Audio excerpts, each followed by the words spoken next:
नमस्कार मंडळी, स्वागत आहे तुमचं आपल्या खमंग मराठी या चॅनलमध्ये। चला तर आज करूयात आपण थंडीमध्ये पौष्टिक घटक तिळाच्या करंजा। त्यासाठी मी या ग्लासाने 1 ग्लास तीळ घेतले। ते आता आपण भाजायला कढईत टाकू आणि अगदी 50 ग्रॅम असतील थोडेसे वरती ते पण टाकून घेते। आता आधी आपण तीळ भाजून घेऊ। थोडासा कलर चेंज होईपर्यंत आपण भाजणार आहोत। आपल्या त्वचेसाठी स्निग्धता आणि शरीरात उष्णता निर्माण करणारा हा तीळ हा घटक आहे, त्यामुळे तीळ खाल्लेलं थंडीमध्ये छानच असतं। तीळ आपले भाजले, आता आपण थंड करायला ठेवू। 1 ग्लास तिळासाठी आपण आता पाऊण ग्लास गूळ घेतलेला आहे। मी असं सुरीने कापून घेतलाय गूळ आणि 4 विलायची आपण सारणाबरोबर म्हणजे मिक्सरला फिरवताना तीळ आणि गूळ त्यात आपण विलायची टाकून घेऊ। हे आधी आपण आता तीळ मिक्सरला फिरवून घेऊ भाजलेले तीळ। आता आपण हे मिक्सरला तीळ, गूळ आणि विलायची फिरवून घेतली। सर्व मिश्रण आपण एकत्र करून मस्त आपलं सारण तयार झालंय। हा मी 1 ग्लास गरा आणि अर्धा ग्लास मैदा असं दोन्ही सकाळीच मळून ठेवलं होतं। आता 5 वाजले, आता आम्ही हे करायला घेतोय।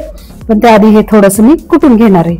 हे असं थोडंसं कुटलं म्हणजे त्याला अजून मऊपणा येतो आणि आपल्या करंजा छान हलक्या फुलक्या मस्त मऊ खुसखुशीत होतील।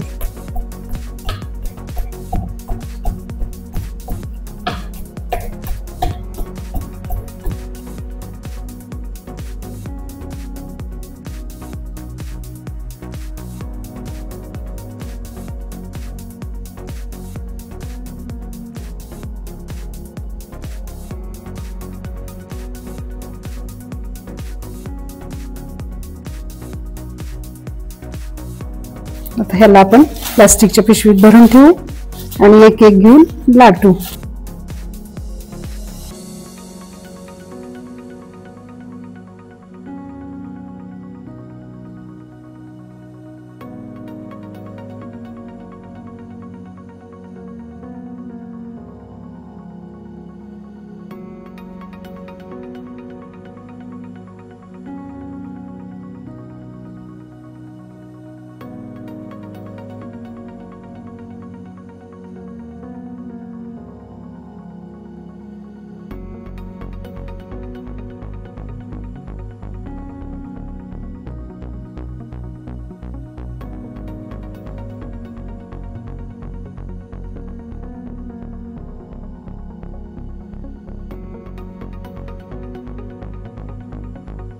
आता आपला हा चपातीचा गोळा मस्त आपण लाटून घेतला। त्याला थोडंसं साठा लावते, करंजीच्या लाट्या तयार करून घेऊ।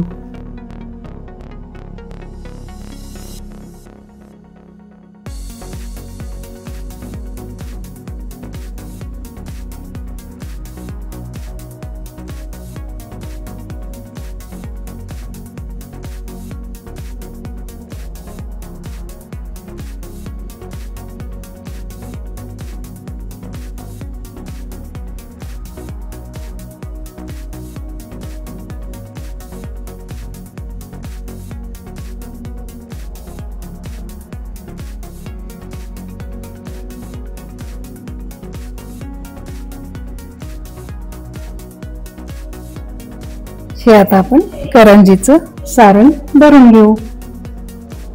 थोडंसं पाणी लावते म्हणजे आपल्याला चिकटवायला करंजी सुटू नये म्हणून।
चला तर तयार आहेत आपल्या तिळाच्या करंजा।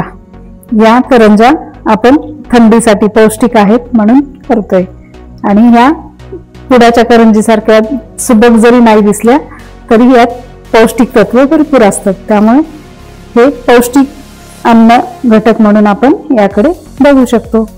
चला तर मग तुम्ही पण ट्राय करा, कमेंट मध्ये मला नक्की सांगा। भेटूयात पुन्हा अशाच एखाद्या नवीन रेसिपीसह। तोपर्यंत मस्त रहा आणि चवीने खा। Thank you for your love and support.